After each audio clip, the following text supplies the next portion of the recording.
It was almost midnight when João, sitting at the kitchen table, realized how much that silence hurt more than any scream. The light above his head flickered, blinking in an annoying rhythm, as if even the lamp was tired of trying. In front of him, a pile of opened bills seemed to grow before his eyes, overdue invoices, service cut-off notices, collections. But what weighed the most was not the numbers themselves, but what they represented, the silent collapse of a life that was once stable. João was 43 years old, married to Maria and father to 2 young children, Lucas and Sofia. A hard-working man, the kind the neighbors admired for being a man of his word, a family man, a good guy. For 2 decades, he had lived by the strength of his arms and the constancy of routine. But 4 months ago, everything turned upside down. The company where he worked shut down without warning, leaving dozens of families adrift. Since then, he had been searching for a job like someone looking for oxygen underwater, with desperation, urgency, and a faith that diminished with each passing day. That night was supposed to be just another sleepless one. But for the first time, João felt the urge to do something he hadn't done in a long time: talk to God. Without the strength to kneel, he simply whispered into the emptiness, "God, are you still there?" He did not expect an immediate answer. In fact, he was no longer sure if he expected anything at all. For João, praying was like lighting a candle in a windowless room. You do it out of habit, out of memory, maybe out of fear of the dark. He grew up watching his grandmother talk to God like one speaks to an old friend. He listens, even in silence, she would say between a sip of coffee and an unfinished embroidery. But João never had that kind of closeness. Adulthood swallowed him up too soon. By 16, he was carrying cement. By 20, he was a father. Now, at 43, he no longer knew who he was outside the role of provider, and without a job, he felt invisible even to himself. Unemployment didn't just affect his wallet, it affected his soul. His pride was wounded, his gaze downcast, his shame evident to children who, even as little as they were, could tell something was wrong. João spent his days trying to mask the fear with rehearsed phrases. "It will work out. It's just a phase. Things will get better soon." But inside, every rejection felt like a hammer striking at his identity. And that night, with his forehead pressed against the cold wood of the table and eyes burning with exhaustion, he didn't ask for a miracle. He just wanted to feel that he was not alone. The next day began like all the others, grey, humid, and without promises. João woke up before the alarm, even though he had nowhere to go. It was as if his body had learned to run on autopilot, even when his heart wanted to stop. Maria was still asleep beside him, but her face no longer had the glow it once did. She slept with her, back turned, hugging a pillow like someone trying to shield themselves from their own emptiness. João got up quietly, walked through the living room, and paused in front of the wall where the kids had taped their drawings. "Be strong, Daddy," read one, with a giant heart colored in red pencil. He touched that paper with the tip of his fingers, like one touches an open wound. He brewed a weak coffee, opened the crumpled notebook with addresses of places he had dropped off resumes, and began once more his marathon. He left the house with slow steps, wearing a faded shirt, worn-out shoes, and the same old route. Supermarkets, workshops, neighborhood stores. In every place, the same polite smile followed by a "we'll call if anything comes up." João returned home like a soldier coming back from battle, empty-handed and soul even more exhausted. But the worst part was not the rejection. It was the look Maria gave him when she saw him return empty-handed yet again. She said nothing. She didn't complain or criticize, but her silence was filled with fatigue and fear, and João felt it in every little gesture. When he came home, the table was set with leftovers from the day before. The kids were distracted by cartoons, and Maria stood washing dishes, her eyes lost on a fixed point on the wall. It was as if she too was trying to hold on to something that threatened to slip through her fingers each day. They hardly talked anymore, not for lack of love, but because the weight was too much. When the kids went to bed, the couple remained in the living room in silence, side by side, separated by an invisible chasm. One of those nights, with a trembling voice and lowered gaze, she said, "Joanne, I'm thinking of going to my mother's, taking the kids, just for a few days, until this all passes." Joanne's world cracked from within. He wanted to say no, wanted to ask her to stay, but he knew he couldn't promise anything anymore. He simply nodded and replied in a thin voice, "If you think, it's for the best," as if each word whispered, "I failed." In that moment, Joanne felt he wasn't just losing a job, he was losing his home, his role, his sense of self. Continues in next message due to length. Continued translation from above. The next morning, Joanne awoke to the sound of backpacks being zipped. Still lying in bed, he smelled fresh coffee wafting through the room. But instead of offering comfort, the scent seemed to announce a farewell. When he got up, Maria was already combing Sophia's hair, while Lucas was putting on his sneakers. Joanne did not want to make a scene. He helped carry the bags to his father-in-law's car, exchanged forced smiles, and hugged the children, as if trying to imprint their scent in his memory. "We'll be back soon, okay, Dad?" said Lucas. "Don't forget us," added Sophia. Maria looked at him with a mix of affection and sadness, as if to say, "I still believe in you, and I don't know for how much longer," all at once. The car drove off slowly, and Joanne stood there on the sidewalk, hands in his pockets, chest knotted like a rope with no loose end. When he stepped back into the house, the absence was tangible. Every room felt emptier. The children's bedroom silent.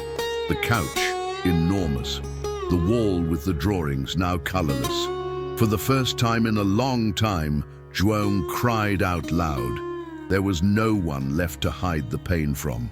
Just him, and a home that now felt only like a house. That afternoon, Joanne wandered through the rooms like someone revisiting ruins. He opened cupboards, stored toys, spread a sheet, touched things that didn't need to be touched, just to feel useful. But everything felt pointless. Time moved slowly, and as the sun began to set, he grabbed his old jacket, locked the door, and left. He had no destination, just walked. The streets were alive. Families returning from the market, teenagers laughing on corners, lit windows, music in the distance. Everything seemed too normal, and that hurt. Joanne walked like a stranger in his own neighborhood. He stopped in front of a bakery and watched a mother with two small children drinking soda. They laughed, talked loudly, shared a snack. The scene was simple, but for Joanne, in that moment, it looked like an unreachable miracle. He kept walking until he reached a square he usually avoided. He sat on a wooden bench under a crooked tree, unhurried, aimless. The sky was overcast. The wind carried the scent of damp earth, and the only thing Joanne could do was breathe deeply and try not to drown. The pain did not come in waves. It was constant, dense, stuck to his chest. He thought about praying, but all he could say was, "If you are there, please see me." Joanne does not know how long he stayed on that bench. At some point he fell asleep right there, his body bent, his soul exhausted. He was awakened by a cold breeze crossing the square at dawn. There was still mist in the air, and the first rays of sunlight struggled to break through the grey sky. Beside him, sitting with hands resting on his lap, was an elderly man with neatly combed white hair, a short beard, and eyes as clear as a Sunday morning. Joanne was startled, but the man just smiled gently, and without saying a word, handed him a folded piece of paper. Joanne accepted it with a nod, opened the note carefully, and read silently, "Fear not, for I am with you. Be not dismayed, for I am your God. I will strengthen you and help you. I will uphold you with my righteous right hand." Isaiah 41:10. For a moment, Joanne forgot where he was. The words seemed to shine within him. He took a deep breath. When he turned to thank the man, the bench was empty. The man had disappeared, as if he had never been there. João looked around, walked a bit, but could not find him. That was no coincidence. It was an answer. Relief from above. João leaned back against the bench, pressed the paper to his chest, and for the first time in months, felt something move inside him. He returned home with firmer steps. The world was still the same. The bills were still there, the job was still uncertain, and the house remained empty. But inside João, something had changed. It was as if a small flame had been lit. He took a piece of paper and rewrote the verse in large letters. He taped it to the refrigerator door, right in the center. Every time he passed through the kitchen, he read it out loud. He restarted his job search with a different posture. He still faced rejection, still heard empty promises, but no longer came home defeated. It was as if there were now an invisible cushion between him and rock bottom. Then, on a cloudy Tuesday, he received a call from an unknown number. It was the owner of a hardware store in the neighboring neighborhood. They needed someone to manage inventory, unload goods, keep everything organized. Honest work. João could hardly believe it. That same afternoon he went to the store. Carlos, the owner, greeted him with a warm smile and a firm handshake. "Here, everyone matters," he said. And in that moment João knew this was his new beginning. Final part continues in next message. Final part of the translation. The first day at the hardware store was simple but unforgettable. João arrived early, wearing a clean shirt and worn jeans, but carefully ironed. In his pocket, he carried the note with the verse, now folded with precision like a silent talisman. Carlos introduced him to his co-workers, showed him the shelves, explained the routines. It was all new, but João absorbed every detail like someone learning to breathe again after a long dive. For hours, he stacked bags of cement, organized screws, cleaned aisles. Sweat dripped down his back, his arms ached, but he found joy in the routine. It was as if his body was saying, "You are still useful." At the end of the shift, Carlos approached and asked if everything was okay. João simply smiled and replied, "It's better than I expected," as he left the store with the sky all ready. Darkening, he walked slowly back home, watching the world with different eyes. He felt part of it again. When he got home, he warmed up some soup, washed his own dishes, lit a candle on the table, and prayed out loud. It was short, simple, grateful. For the first time, João did not ask for anything. He simply said, "Thank you." The first paycheck came 2 weeks later. João held that envelope like a trophy. It wasn't a lot of money, but it was the result of his strength, persistence, and restored faith. The first thing he did was buy a box of colored pencils for Sophia and a new notebook with a superhero cover for Lucas. Then he stopped at a flower shop and chose a small bouquet of daisies, Maria's favorite. He sent everything with a note.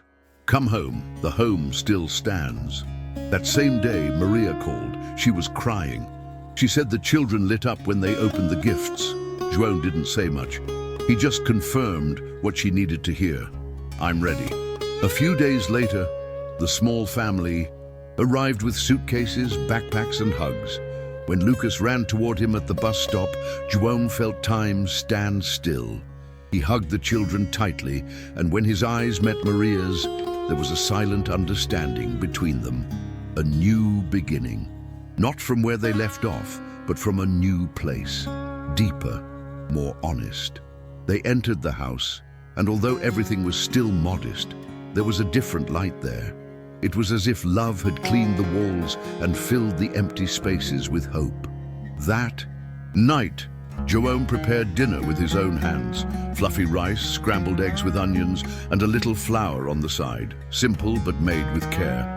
Maria set the table and the children told stories from school, laughed loudly, spoke all at once as if trying to make up for lost time. João watched it all with a calm, almost dreamy gaze. At one moment, he looked at Maria, and she smiled. It wasn't a forced smile, like the ones from the previous months. It was genuine, soft, full of tenderness. After dinner, he washed the dishes while the children lay down on the mattress in the living room to watch cartoons. When everything quieted down, he sat on the porch with a cup of coffee and looked at the sky. This time, there were stars. Small, shy, but present. He took out the now slightly worn verse note and smoothed it between his fingers. This is where everything began again, he thought. He didn't know if the old man in the square was an angel, a regular man, or a dream, but he knew that gesture changed everything. João no longer saw himself as a failure. Now he saw himself as someone who had fallen, yes, but who had the courage to get back up. The days that followed were filled with routines that for many would seem ordinary, but to João, they were miraculous. Waking up early, having coffee with his children, greeting the neighbor, going to work with his head held high, returning tired but satisfied. He started saving part of his salary, bought a new curtain for the living room, ordered a small cabinet for the children's room. Little by little, the house began to have color again. Laughter echoed through the walls again, drawings returned to the kitchen wall, and Maria began to hum softly while washing the dishes.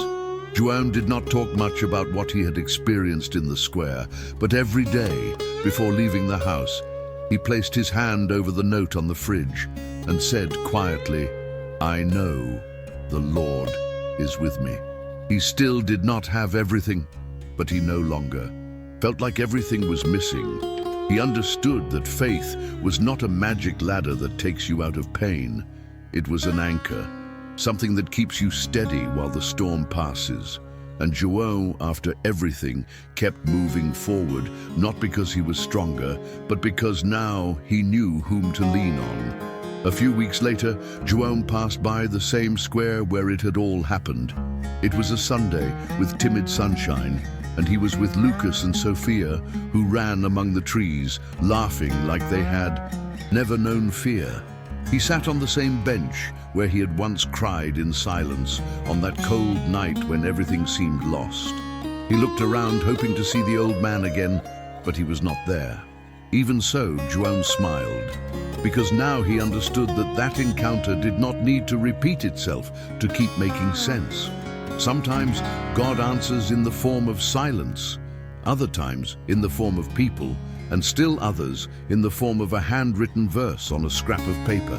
He took a deep breath, smelled the damp grass, heard his children calling in the distance. He stood up calmly and walked toward them. Life had not become perfect again, but now it was more real, more meaningful. João was no longer the same. He was someone who had seen the bottom of the pit, but had also seen the hand that lifts you out, and that was enough. That night, after putting the children to bed, João sat on the porch with Maria, each holding a cup of tea. The silence between them was no longer heavy. It was comfortable, like two survivors sharing the same story. She rested her head on his shoulder and said softly, "I knew you would come back." He smiled, unhurried, and replied, "Me too. I just didn't know how." They stayed there for a while, just listening to the night sounds. Crickets, the wind in the trees, someone's hurried footsteps on the sidewalk. João thought about everything they had been through, the doubts, the shame, the fear, and how all of it had revealed a strength he never knew he had. Faith, he now understood, was not about not falling. It was about rising changed. And sometimes all it takes is a small gesture, an unlikely meeting, a word at the right moment to reignite everything. João looked at the sky one more time. It was clear, serene, and so was he. If this story touched your heart, don't keep it to yourself. Leave a comment, share it with someone who may be going through hard times. Maybe this message is exactly what they need to hear right now. Tell us in the comments, which part of the story moved you the most? Your pain, your resilience, or your faith might be someone else's answer. And if you have ever had a moment of rediscovery with God, tell us about it. Let's build a chain of hope. Like, comment, and subscribe. Here, every story is a bridge between hearts.